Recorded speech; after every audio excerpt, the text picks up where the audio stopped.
Hello friends, welcome back to my channel. আশা করি সবাই ভালো আছো, সুস্থ আছো। আমিও ভালো আছি, অবশ্যই সুস্থ আছি। তাহলে একটা প্রশ্ন তোমাদের কাছে করি। তোমরা কি কখনো কোনো বোকা শয়তানকে দেখেছো? মানে বোকা শয়তান। বোকা শয়তান অর্থাৎ যারা খুব তাড়াহুড়ো করে কাজ করে, তারা হলো বোকা শয়তান। আর যারা ধীর স্থির হয়ে কাজ করে, তারা কি শয়তান? কেউ বলতে পারো? না। আমি জানিই না ব্যাপারটা। আমি ১ম শুনলাম। আমি জানতাম যারা বোকা হয়, তারা ভাবে আমার ঝামেলা-টামেলা ভালো লাগে না, ঝঞ্ঝাট ভালো লাগে না। যা মা আমার সামনে ঝামেলা আছে যেভাবে হোক মিটে যাক বাবা, ওখান থেকে বেরিয়ে আসি। আর যারা ধূর্ত হয়, শয়তান হয় তা এবং সেই ঝামেলার মধ্যে কোনো ফায়দা খুঁজে পায়, তখনই কিন্তু সেই ঝামেলাটাকে সে আ বজায় রেখে দিতে চায়। মানে থাক এটাকে জিইয়ে এই সময়টাকে আমি রেখে দিই এবং ওখান থেকে আমার যা মুনাফা আছে, ফায়দা আছে সেগুলোকে আমি আম আমার কাজে লাগাবো। তাহলে কথাটা কি দাঁড়ায়? কথাটা কি দাঁড়ালো তোমরা নিজেরাই সাজিয়ে নিও। হ্যাঁ, আমি এসছি বোকা বাদরের কথা বলতে। বোকা বাদরটা সবসময় বোকামি করে। অথচ আম তার কিন্তু এত বোকা সাজারও কোনো কারণ নেই। কারণ সে বোকা নয়। সে কিন্তু সব কাজেই তার ফায়দা খুঁজতে যায়। কিন্তু কথা বলার সময় হয়তো স্ক্রিপ্ট সেভাবে লিখতে পারে না বা কেউ হেল্প করে না। ওইজন্য সে বোকা কতগুলো কথা বলে ফেলে। এবং তার থেকে বরং এটা বলা ভালো। "আগে গেলে বাঘে খায়, পরে গেলে সোনা পায়।" আমরা জানতাম কিন্তু একটা পুরনো প্রবচন। আমরা শুনেছি। ও কিন্তু সেইটাই। আগের লোককে আগে করতে দিতে চায়। ও কি করে দেখি, তারপর আমি পিছনে থেকে ভাববো, ওর এটা হলো তাহলে আমার ওটা হবে। তার মানে তুমি পিছনে থাকতে চাও। তাই বললে না, আগে নেই, পিছে হ্যাঁ, হাম। তাই তো? তাহলে ও পিছেই আছে। তাহলে পিছে থাকুক। আর সামনে আসলে কি হবে? নাকি তাণ্ডব মাচ জায়েগা। আচ্ছা, আমরাও তো দেখতে চাই কিরকম তাণ্ডব হয়, কিরকম হল্লা ওঠে। আমরাও তো দেখি। হ্যাঁ, একবারই দেখেছিলাম যেটা কিনা সেই ফেমাস রাত, যে রাতে কিনা ১ম ভিডিও বেরিয়েছিল। আমার বড় বিপদ, আমার বাচ্চাকে হয়তো মেরে ফেলবে। তাই না? তাহলে সেই যে তাড়াহুড়ো করে ভিডিও, সেই ভিডিওটা কেন হয়েছিল? কারণ ও বোকা ছিল বা শয়তান ছিল। কি ছিল তাহলে? ওর কথা মতো তাহলে তো ও শয়তান ছিল। আর আমার কথা মতো ও বোকা ছিল বা শয়তান ছিল। কি ছিল ভগবানই জানে। ও নিজেই জানে। আমার সেইটা বোঝানোর দরকার নেই ভিউয়ার্সদের। ভিউয়ার্সরা নিজেরাই এই ডিসিশনটা নেবে।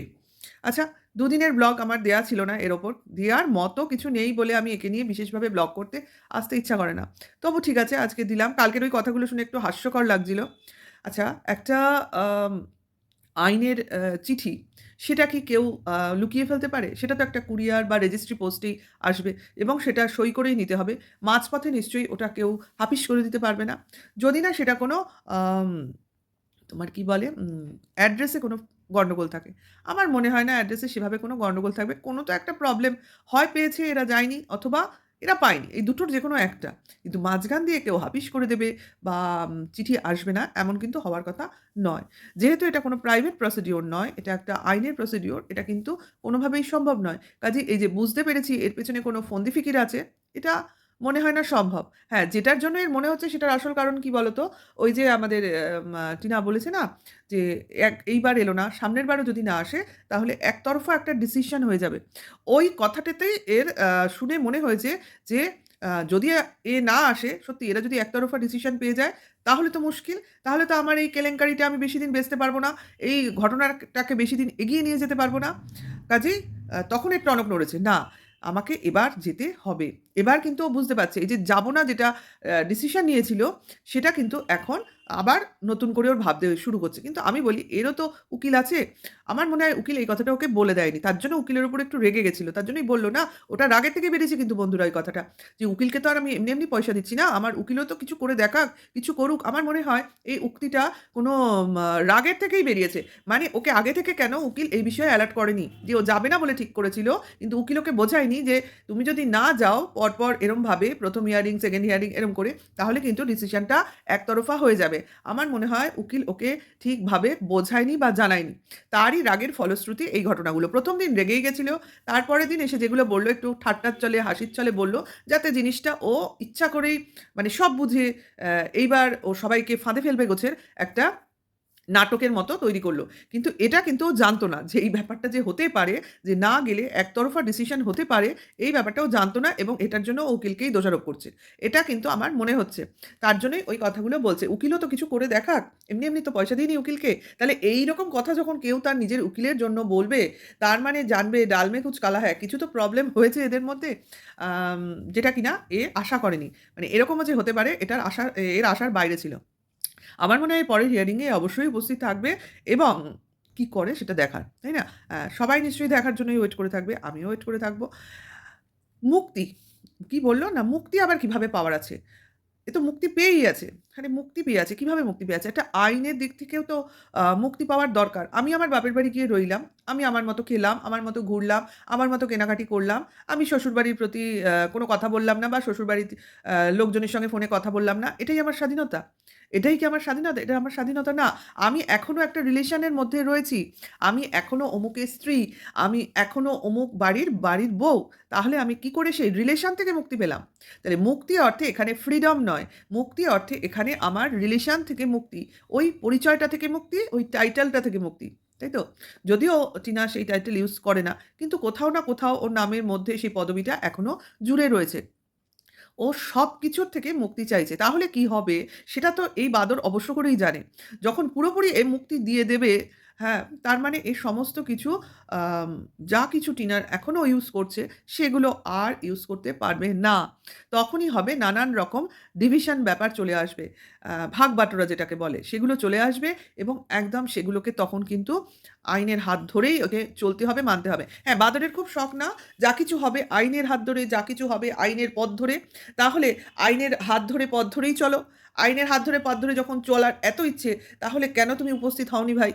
যখন উপস্থিত হওনি তখন আবার নিজের উকিলকে দোষারোপ করছো। কারণ উকিল তোমায় আগে থেকে কনসিকুয়েন্স গুলো বোঝায়নি। আচ্ছা, এবার যখন বুঝেছো এবার অবশ্যই উপস্থিত থেকো। এবার আসবে কি নতুন রকম কোনো কিছু অ্যালিগেশন নিয়ে বা নতুন রকম কিছু শর্ত নিয়ে। অবশ্যই এসো। আম সবাই সবার মতো তৈরি হয়েই আসবে। যে জিনিসগুলো আমাদের চোখের আড়ালেই হবে। কিন্তু ডিসিশন তো লুকোনোর কিছু নেই। ডিসিশন আমাদের সামনে ঠিকই চলে আসবে। এরা নিজেরাই বলবে। এদের ভিডিওর মারফত। আমরা জানতেই পারবো। যেমন কিনা এখন আমরা জানছি। তাহলে মুক্তিটা যে কিসির থেকে চাইছে সেটা নিশ্চয়ই এই বাঁদর বুঝেছে। কিন্তু ভাবে কি? অ্যাকচুয়ালি এ ভাবে এর ভিউয়ার্সরা ভীষণ বোকা। মানে এ যেটা বলবে হরিনাম সংকীর্তনের মতো এর ভিউয়ার্সরা বসে, বসে সেগুলোই জপ করবে আর খোল করতাল বাজাবে। এটা কিন্তু হয় না। এটা সম্ভব না। কারণ কিছু ভিউয়ার্স এর মধ্যেও শিক্ষিত আছে এবং সামাজিক জ্ঞানগম্যি তাদের আছে। আমরা জানি। ওর কমেন্টস বক্সে গেলে আমরা দেখতে পাই। একেবারে সবাই অন্ধ নয়। তাহলে সেই ভিউয়ার্সরাই একে বুঝিয়ে দেবে ফ্রিডমটা কী? তুমি একজনকে পছন্দ করো না, তার সঙ্গে থাকতে চাও না, এমনকি তুমি বলছো তোমার ফেলে দেওয়া থুতু, সেই থুতুটা কিনা তোমার বাড়ির বউ, তোমার সন্তানের মা, তাকে তুমি চাটতে চাও না, মানে তাকে তুমি নিজের পরিবারে রাখতে চাও না। তাহলে তাকে ফ্রিডম মানে রিলেশনশিপ থেকে মুক্তি না দেওয়ার কারণ কি হতে পারে? হ্যাঁ, কি তুমি শর্ত দেবে? না অ্যালিগেশন গুলো যেগুলো লাগিয়েছে আমার মনে হয় আ সেগুলোর সম্বন্ধে নিশ্চয়ই কোনো গোছগাছ করেছো। সে যেই অ্যালিগেশন যেই লাগাও না কেন ভাই, তুমিই লাগাও আর সেই লাগাও। সবকিছু অ্যালিগেশনের সপক্ষে কিন্তু প্রমাণ চাই। আশা করি যে যা অ্যালিগেশন লাগিয়েছে সে তার প্রমাণ তার কাছে সুরক্ষিত, গচ্ছিত রেখেছে। ব্যাস এরপরে তো আর কি চাই? এরপরে যেটা ফলাফল সেটা আমাদের মহান জাজ সাহেব নিশ্চয়ই দিয়ে দেবেন এবং এটা একটা লেন্দি প্রসেসিং আমরা জানি। কোনো কিছুই এত সহজে হবে না, কোনো কিছুই এত তাড়াতাড়ি হবে না। কারণ আমি জানি এই হিয়ারিং এই হিয়ারিংয়েই সময় যায়। এই হিয়ারিংই একটা লেন্দি ব্যাপার। আর এই ডিসিশন কিন্তু খুব তাড়াতাড়ি নেওয়ার কথা। কিন্তু ওই যে উকিল, কোর্ট, কেস যেটা হয় সবই কিন্তু এইভাবে সময়, টাইম বলে না সময় নিতে, নিতেই সময় বেরিয়ে যায়। তারপর অনেকটা সময় মানুষের জীবন থেকে হাত থেকে চলে যায়। তারপরেরটা শুরু করতে কিছুটা দেরি হয়ে যায়। কিন্তু হবে, কিছু তো হবেই। যাকগে এরা করতেই থাকবে, আমরা দেখতেই থাকবো এবং এদের নিয়ে কথা বলতেই থাকবো। কারণ ভুল ত্রুটি তো এরা করবেই। সব কাজেই করে, করতেই আছে। আ আমরাও সেগুলো ধরার জন্য বসে আছি, তাই না? কিন্তু জাস্ট বোরিং চলছে। মনে হচ্ছে জাস্ট বোরিং। দেখো এরা যে যার মতো ভালোই আছে, তাই না? আমরাই শুধু এদের নিয়ে ভাবি। এদের নিজেদের যদি ভাবনা চিন্তা নিজেদের ভালো-মন্দ সম্বন্ধে সেরমভাবে ভাবতো, হ্যাঁ, ভালো-মন্দ সম্বন্ধে এরা অবশ্যই নিজেদের জন্য ভাবে। কিন্তু সেটা সবই এরা পয়সা দিয়ে মাপে। মানে পয়সাই যেন এদের সুখের চাবিকাঠি। ঠিক আছে? আ এটুকুই বললাম, এটুকুই বলার জন্য এলাম। হ্যাঁ, আজকে আরেকটা জিনিস হলো কি সবাই মিলে ডিনারে গেছিল, বাদরের ফ্যামিলি। হ্যাঁ, কি না গাড়ি কেনার খুশিতে। এরা কিছু কেনে প্রচণ্ড দাম দিয়ে, আবার সেটা সেলিব্রেশন করতে যায়, সেটাও পয়সা খরচ করে। সবই বড়, বড় ব্লগারদের বড়, বড় ব্যাপার। অবশ্য ব্লগের কনটেন্টও তৈরি করতে হয় এইভাবে। আবার এটাও হতে পারে এক পক্ষ করেছে দেখে আরেক পক্ষকে দেখাতে হবে। যেহেতু একই সঙ্গে দুজন, দুজনকে গিফটস করেছে। দুজন মানে নিজেকে একই সঙ্গে আমরা দেখেছি একই দিনে। যাই হোক কোইন্সিডেন্ট। তারপর দুজন দুজনের গিফটস আ আনবক্সিং করার মতো দেখিয়েছে আমাদের। তারপর আবার খাওয়া-দাওয়াও চলছে ফ্যামিলির সঙ্গে গেট টুগেদার। তা এও করেছে, ও করেছে। কাজেই আগে পরে হয়ে গেছে। এটা একসঙ্গে হয়নি। কাজেই একজন যখন করেছে আরেকজনকে তো করতেই হবে। এটা কোইন্সিডেন্ট নয়। কাজেই এর ইচ্ছে না থাকলেও একে করতে হয়েছে। একজন যখন করেছে আরেকজনকে অবশ্যই করা প্রয়োজন। তোমার থেকে আমি পিছিয়ে নেই। তোমার থেকে আমি অনেক বড় ব্লগার, তাই না? কিন্তু অনেক দিন ধরে। এ মাত্র ৬ মাস ৬ মাসও না। কত মাস হলো? ৩, ৪, ৫ মাসে করে দেখিয়েছে। ঠিক আছে? তাহলে ৫ মাসের ব্লগার ভার্সাস ৩ বছরের ব্লগার। যদিও এই ৫ মাসের ব্লগার ওই ৩ বছরের ব্লগারের সঙ্গেই ছিল।